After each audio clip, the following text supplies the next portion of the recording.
Hello. In this presentation, I'm going to talk about the field of historical comparative linguistics.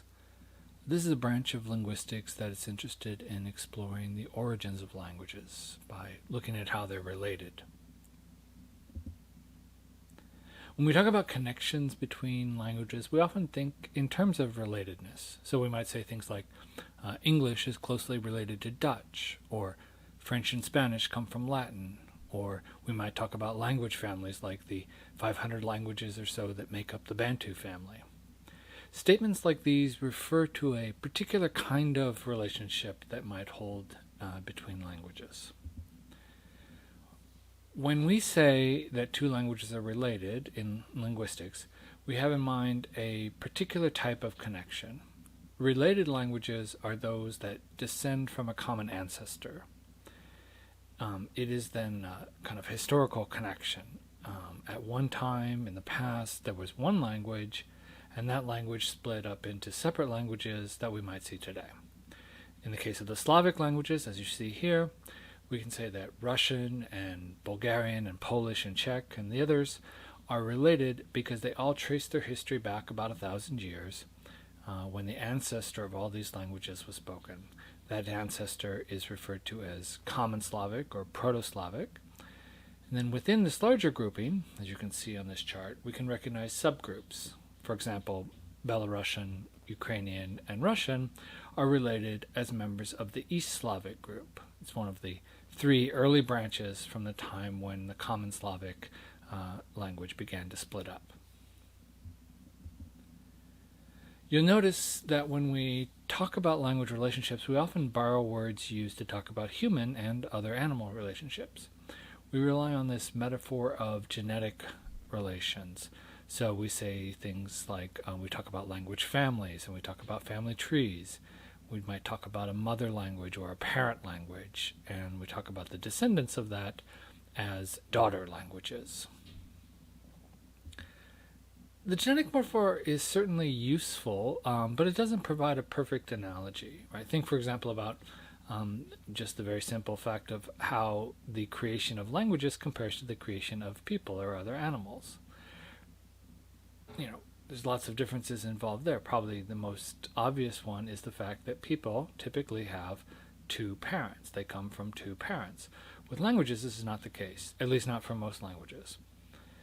Also, when a parent language gives rise to new daughter languages, these don't really develop as separate entities from the parent. Right? Rather, the process involves one language, the parent, undergoing changes until it's transformed into the new daughter languages.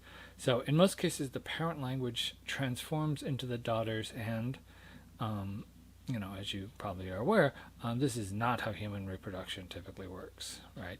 Parents do not mutate until they become their children. But that's what we're talking about when we're talking about language evolution.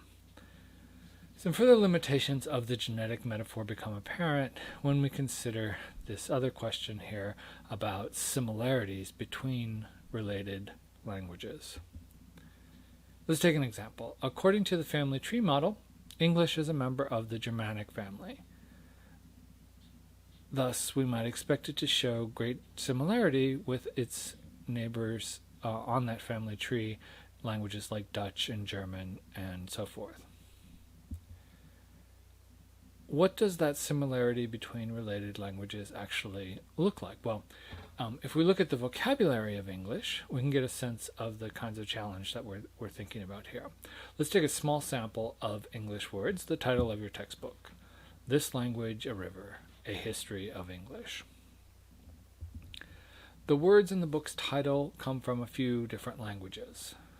The word this is a native word, comes from Old English word this. The word language, however, is borrowed from French. The word a, the article a, comes from an Old English source, an, meaning one. The word river, however, is borrowed from French. History is derived from the Latin word.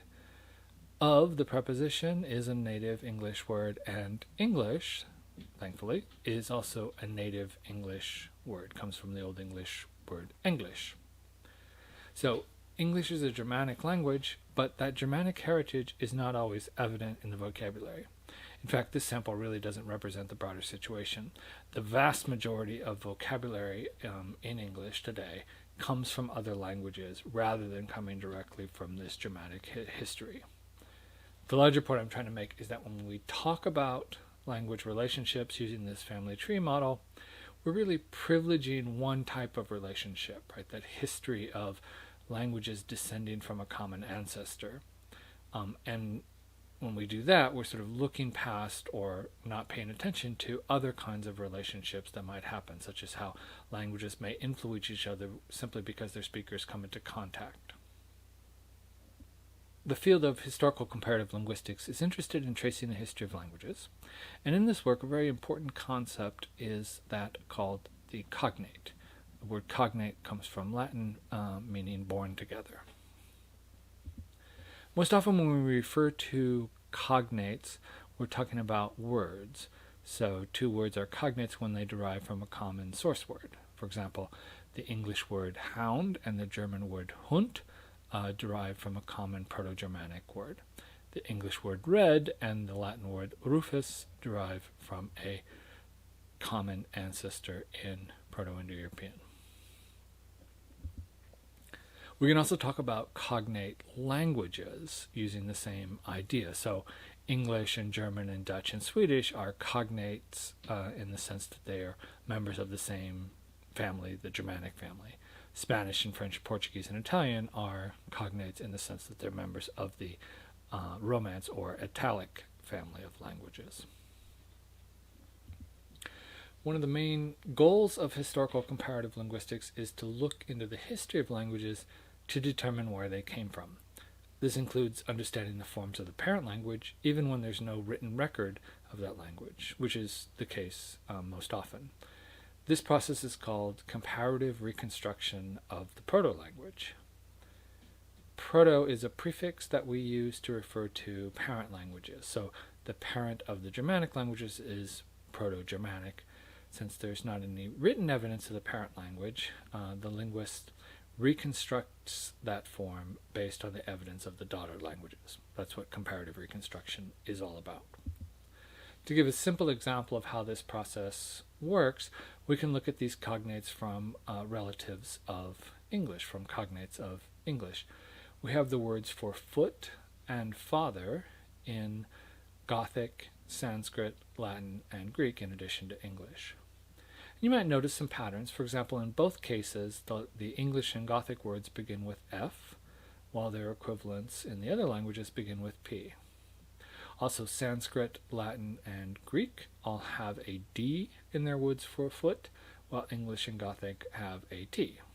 Of course, you remember from phonetics that T and D are very similar sounds. They differ only in voicing. T is voiceless and D is voiced. They're both alveolar or dental stops. So the overall goal of this process of comparing cognate forms in several related languages is to determine what the original form was of each word in the parent language, right? What were the proto-language forms that gave rise to the forms that we see in the 5 languages here? Without going into the details of how decisions are made in reconstructing the proto-languages, we can note that in this case, linguists propose that the original word for foot in the parent language of all these languages was something like pod, P-O-D. That original parent language is called proto-Indo-European, or PIE for short. For father, the proto-Indo-European source was something like pater. Since these proto-words are reconstructed rather than attested in the written record, we mark them with an asterisk. That's the convention for noting that they represent really our best hypothesis of what the original forms were, rather than something that is documented in the written record. And in the case of Proto-Indo-European, we don't have a written record. It was not a written language.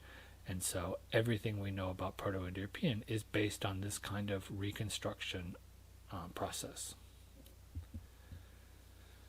Studying cognate words through this process of historical reconstruction reveals connections between languages. So consider the example we just talked about, how some cognates show an F in languages like English and Gothic, where other languages show a a P sound there, right? Well, that gives us information that suggests that English and Gothic have a somehow tighter connection to each other than they do to the other languages. And of course, the very idea of cognates implies a historical genetic connection.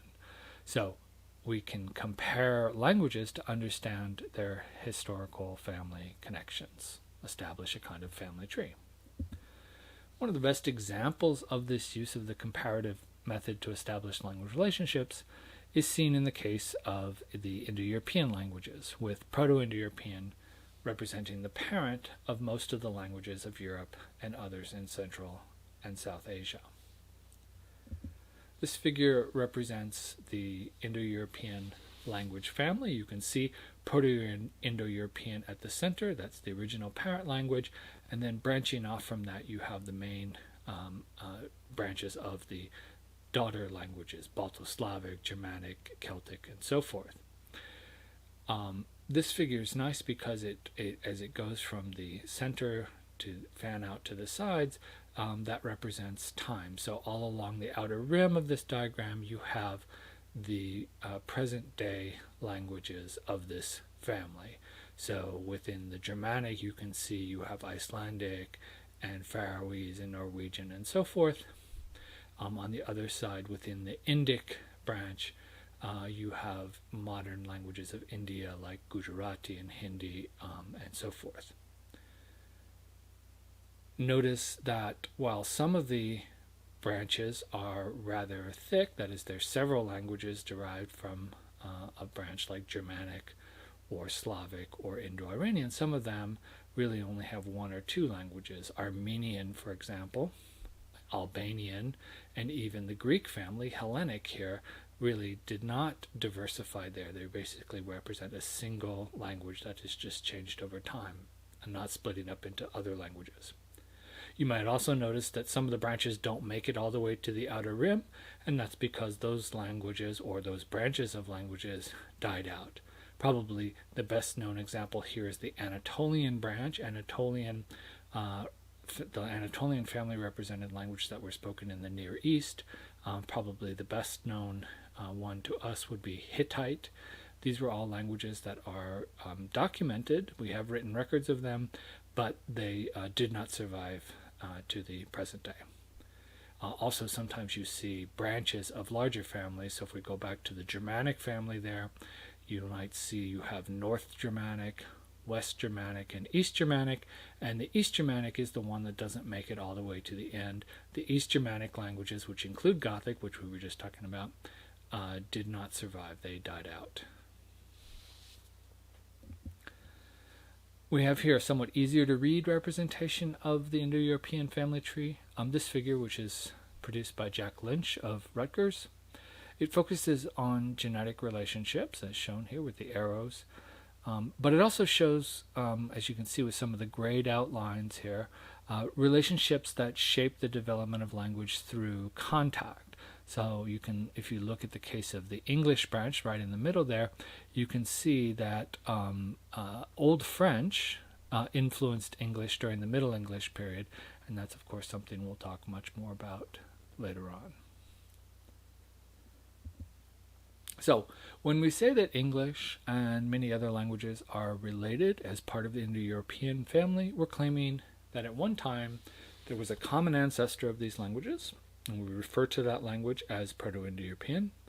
And our best guess is that it was spoken around 6,000 years ago, though some scholars would suggest it's a bit older than that. Also, one of the popular theories holds that Proto-Indo-European was originally spoken in what is now southern Russia, and the daughter languages developed as speakers of that language spread out in various directions several thousand years ago, as indicated by the arrows on this figure. And that's all I have to say about that.